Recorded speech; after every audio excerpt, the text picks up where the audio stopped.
All right, y'all, new week, new topic. So this week we're talking about common challenges for new managers. And today we're just gonna look at item number 1 on our list, but I wanna give some background because it's relevant to our entire list and this content for the whole week. And when you're talking about promoting new managers, new leaders, obviously we have 2 options. We can promote from within or we can hire externally, outside of the team, outside of the organization. But whatever you choose, as the leader of your organization, as the president, CEO, whatever, make sure that you do the work to really vet the candidates and make sure there's alignment between what I call key vectors. And that's going to be corporate values and individual values. That's going to be the career trajectory of this management leadership role. Does it match the desired career trajectory of the people applying for the position? If not, then if that fit isn't there, you're done. Don't even go forward with this candidate, because what you're doing there is you're opening that door to the Peter principle, where I really like them and I want to put them in this role. They've been here so long, we should promote them into this role. Those are not good reasons to put anyone into a managerial or leadership role. They need to be the right fit and they need to want to be in that role. Management and leadership are tough. So if somebody doesn't want to be there, do not put them there. If they're not 100% sure, yes, this is what I want, then maybe it's time to look at a different candidate.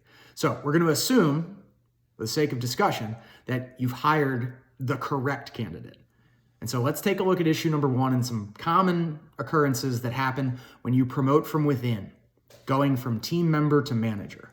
Now, obviously, if you decide to promote from outside the company, that's a different learning curve. You know, I've got to come in, I've got to learn the personalities of the team, the strengths, the weaknesses, the workflow, the communication flow. So that's a different learning curve. And that's going to require different intervention by you as the leader and different dynamics among the team. But today we're talking about that promotion from within. And so 3 things that we want to look at. Number 1, and this comes down to you, whoever is making that decision for that successful candidate who you're going to install in that role. If there are other unsuccessful candidates and they're still going to be a part of this team, you must debrief them. You must explain to them why the other person was chosen. What do they need to do to position themselves in the future for a managerial or leadership role? Do not leave it to the new manager and do not just leave it, because what will happen is assumptions will be made. There's going to be hurt feelings potentially. There's maybe going to be resentment. And what that's going to do is that's going to start creeping into the culture of the team, maybe the culture of the organization. And your previously high-performing team is now broken by dissent and resentment and hurt feelings. Don't risk that. So debrief those folks. Don't leave it to the new manager. And if there's going to be a big personality conflict, you may have to move people off of a team. You may have to move people outside of the organization. But don't put your culture at risk because you haven't foreseen this potential issue. Number 2, and this is for that new manager. You've been promoted. You need to establish your credibility. Titles do not do that. Actions do that. And so the best advice that we can give here is do not bend the rules. Create nice, clear, bright lines for accountability, expectations. Because the minute that you start bending the rules for 1 or 2 people, once again, resentment, dissension among the teams, assumptions about why things are happening. Yes, emergencies come up, but make those the rare exception so that you don't damage that credibility as a new leader. And then finally, this may be the most common issue when we promote from within, and that is the new manager starts to backslide into their old role. So in a sales management context, rather than managing the sales team, this new manager is spending all day on the phone with accounts, with customers, doing their old job. Well, now we have a leaderless team, effectively. And again, that's not a good recipe for the desired outcomes. So, recapping. Overall, first and foremost, have you properly vetted this candidate? Again, is there alignment among those key vectors? And if there is, then the 3 things we need to watch for when we promote from within. Number 1, make sure that unsuccessful candidates who are still going to be within your team and your organization, make sure they understand why they were not chosen. Avoid the cultural damage that can be done by leaving that to assumptions.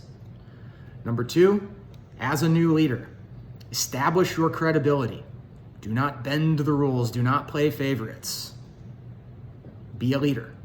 Hold everyone accountable. Hold everyone to the same objective standards. And then finally, again, this one could require some intervention from higher levels, but again, mostly this falls to the new leader, the new manager. You're not here to do your old role anymore. If you're a sales manager, your job is not to sell all day long like a salesperson. Your job is to manage, grow, and develop the sales team. You can't do both. So if as a manager you're being told you have to sell and manage, well, then we need to understand what really the primary role is here. Or similarly, if you're just backsliding because it's a comfortable place for you to be, well, again, you're leaving your team leaderless, managerless, and that's not where we want to be either. So, quick recap. We've decided to promote from within, and we've checked all of our important key vectors. We got to watch out for 3 things once that promotion is made. Number 1, unsuccessful candidates. They got to be debriefed. Don't put your corporate culture at risk. Number 2, new manager, accountability and credibility. Make sure that you establish both for yourself and your team. Don't play favorites, don't bend the rules. And then finally, don't backslide.